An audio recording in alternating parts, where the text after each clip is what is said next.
Get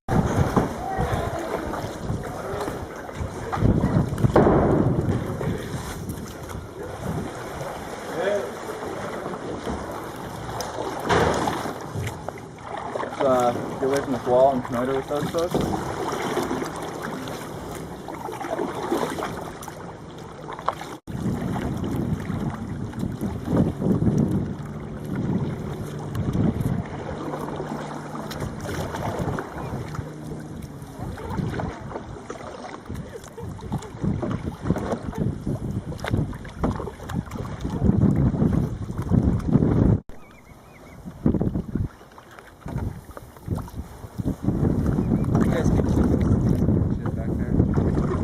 In the beginning? Yeah. Well, Oscar's steering. I got no responsibility. That's fast. 4 miles an hour. Wow.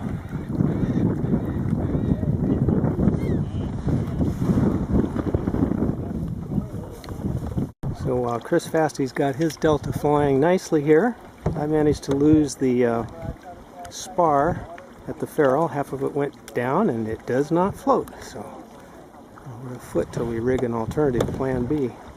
Get the drogue stuck in the water. Yeah, and it's got a bridle. It's nothing like the Delta, so just kind of launch it. Yeah. Nothing hanging off of it. I wouldn't want to deal with a 12-foot bridle off that thing. So Chris The problem just is in the water, kite's like going upside down. Just shoots straight to the bottom. Well, I brought flippers and a mask, so we have that contingency. Was it where Pat lost his spar? We're not sure. We're not sure, but in this water, I really don't feel like diving for it. Yeah, we were like, yeah. Deeper when you nose this one underwater, you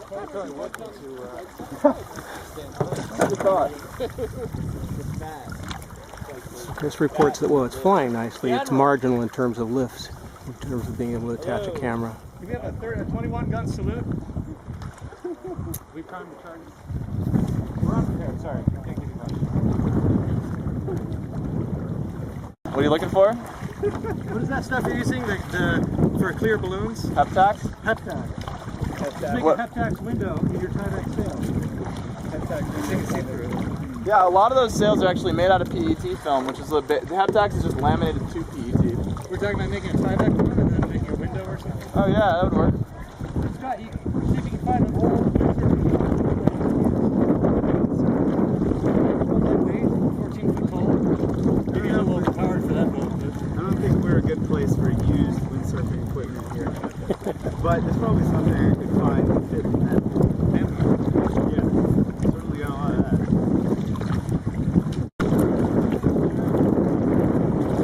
Mill, I don't know. Try to mill polyethylene. Yeah, polyethylene. You can also get they sell this polyethylene sheeting for.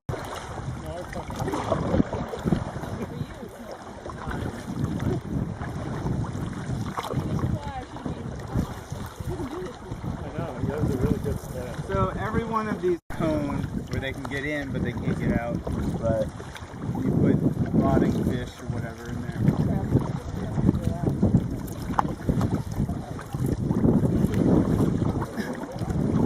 I've set those up. Is that a fishing license or a permit kind of a thing to be able to be allowed to set them? You could run 10 traps in a standard saltwater fishing permit. Okay. But you know, this is probably a commercial license. We're headed right towards it, so we can turn. Not towards Scott though, probably. There's a crab trap buoy. We got it.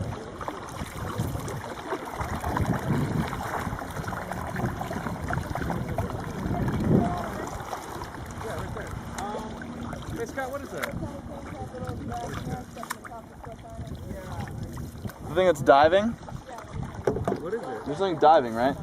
Like, we didn't see anything go in, but there's this constant threat. It's the crocodile. It wants an alligator. Nice boots, Jeff. I just noticed them.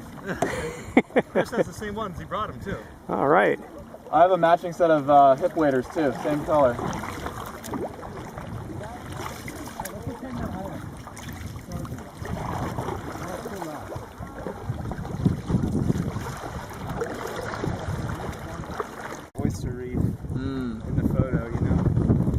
So that's what that is an oyster reef, that white patch?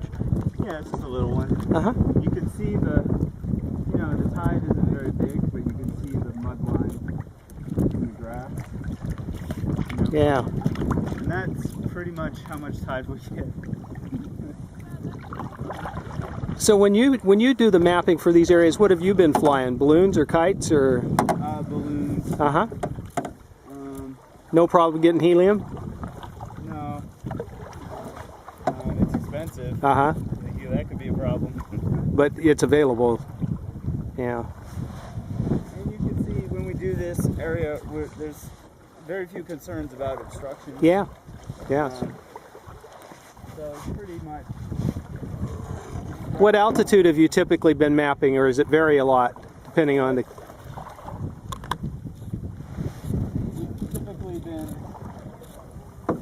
We typically focus on sites that are going to be restored. Uh-huh. I mean, I wasn't part of the oil.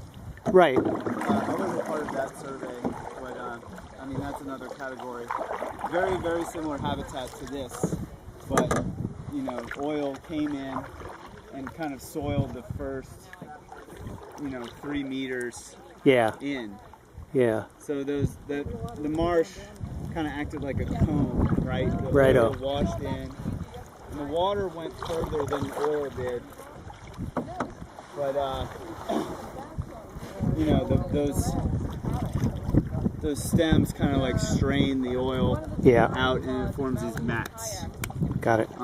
And the other thing too is storms in Louisiana kick up a lot of sediment, and so we had that one big tropical storm after BP, or during the whole BP business, and so that storm pushed a lot of oil into the marsh and immediately covered it with mud. Sediment and mud. Yeah. Got it. So fast forward 2 years later, we get Hurricane Isaac, which is a really slow churning storm, and it kicked up a lot of that buried oil. Just uncovered it and put it, just remobilized it. Yeah. Right. So we saw liquid stuff, just.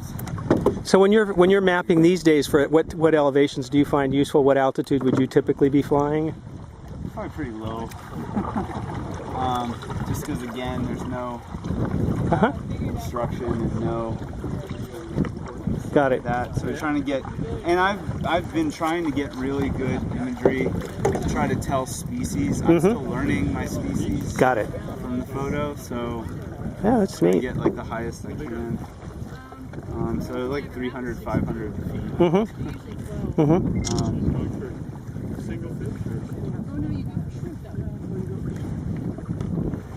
So Chris, what's the tug on that line feel like?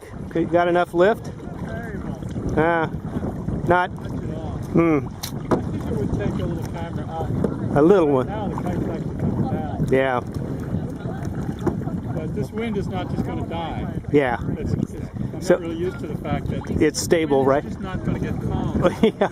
Yeah. Right. Which in your environments you've had that happen, right? Oh, yeah, Running, chasing. I have a wind window, and it might only be 20 minutes long. Yeah. But this the wind could be windy all day, but you could just get 10 minutes with a little lull. Yeah. Back up. Exactly. Sorry, you can push off me. It's not. Yeah. We got a radio reporter here. Yeah, so you want to say something into the little radio machine? we'll come along port side. Tiny man in the radio. Causing chaos. So it's a radio storm jam. Is that what it is? Oh man. You can introduce the episode. Here we are. It's nice.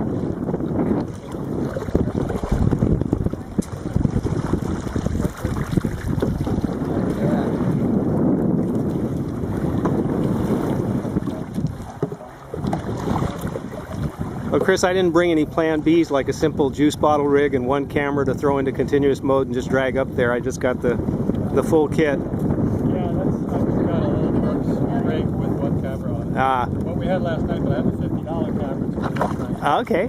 Yeah, I'm kicking myself. I didn't set my GoPro charging last night when I got here. I forgot it was even in my kit, but it would be up there right now because it didn't weigh much. Yeah, I think it would lift. And also because because it has a waterproof box, yeah?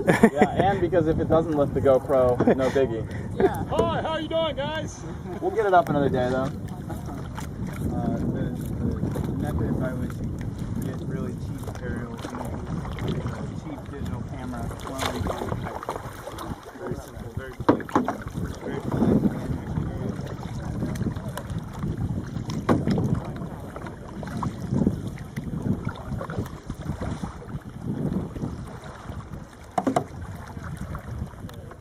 I was looking, Matthew, in the chat room that you sent the email about, and Jeff was line by line transmitting Scott and others little chats there at lunchtime, after lunch.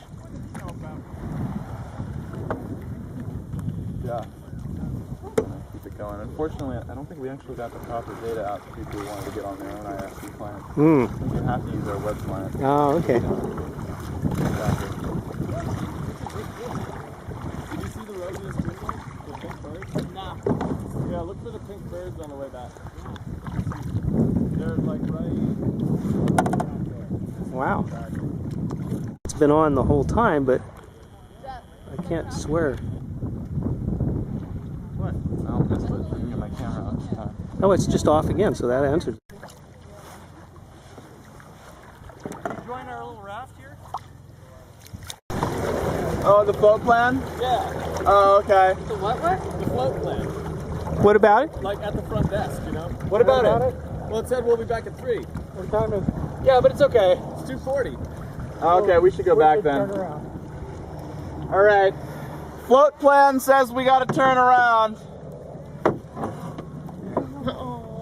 Well, one person could go back. we can make a loop. We're almost there. We can make a loop. All right. Yeah. All right. Looping it shall be. Oops. None of this chit chat. Are we trying to get... Are we splitting up again? We're taking over our rear admiral position once again. We formed like Voltron, and now we're done. There you go. That was pretty impressive, though. I think the other boats scattered. Yeah. They were definitely terrified. They just weren't ready for this.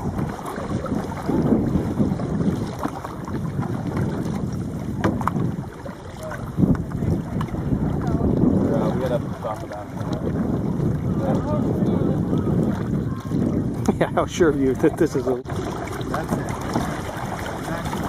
Here, redlined, huh? Should aftermarket that thing with a cam and some full recirculating bike pedals, you know? Probably double your efficiency. Get it on the camera.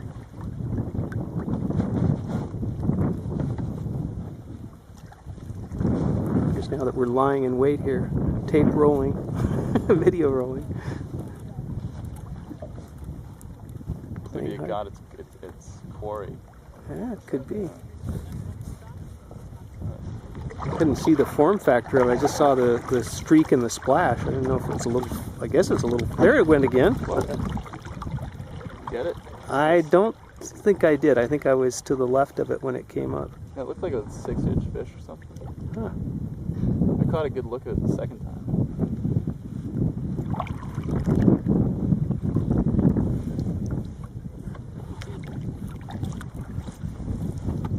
The quadcopters are just out of my price range. So I like to say, you gotta sit on it and you gotta smell it.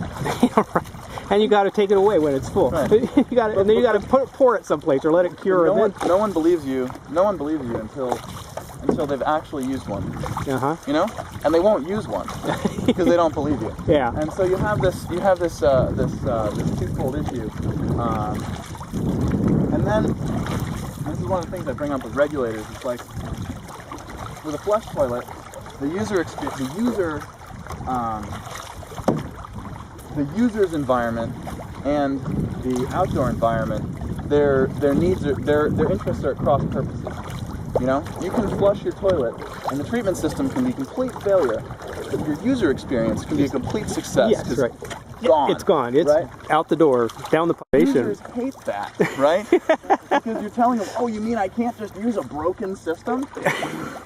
It's kind of like the old passive solar stuff. You have to sail your house, you know. You have to trim the shades, and you have to, you know, open windows. You have to do stuff as opposed to just hit the thermostat. Exactly. It's the same thing, what soil is demonstrating is that, you know, the early compost toilet people said, oh, put this in your house and you deal with it, right? Yeah.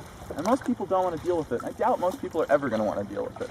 You know, cheapskates, the environmentally conscious, they'll take care of it. There'll be a few niche players who will be early adopters, but the general public, nah. I mean, but they'll use one. Yeah. As long as you don't tell them you have to empty it later, they'll use it. And the service contract, you should be able to design one so you're looking at once every 6 months, once a year service visit. That's totally doable. Well, that's really, really intriguing. So soil is demonstrating that extremely poor, urban area, they can make the service contract model work. And I mean, yeah, they have a lot of international donor support, but you could imagine a country with only slightly more money than Haiti being able to actually afford the service visit. You know? Yeah, so I think that's a wonderful. So I was really pleased when you pointed me to them, and I just find that I was joking to Chris. I said I feel like I'm hanging on by my fingernails in terms of the things I don't make it to and the schedules I don't deliver on and everything. But well, I brought 2 copies. So Molly and I, what we did with the grad program we were mentoring last fall, our guide to composting toilets for emergencies. Ah. I brought 2 copies of it. I brought one for you. Great. Full printed version. Thank you very much. As of roughly, about 4 weeks ago, it was officially accepted as a part of the Portland Emergency Response Plan. So It's now the official response plan for the city of Portland. What a good deed. What a good work, Matthew. That's just terrific.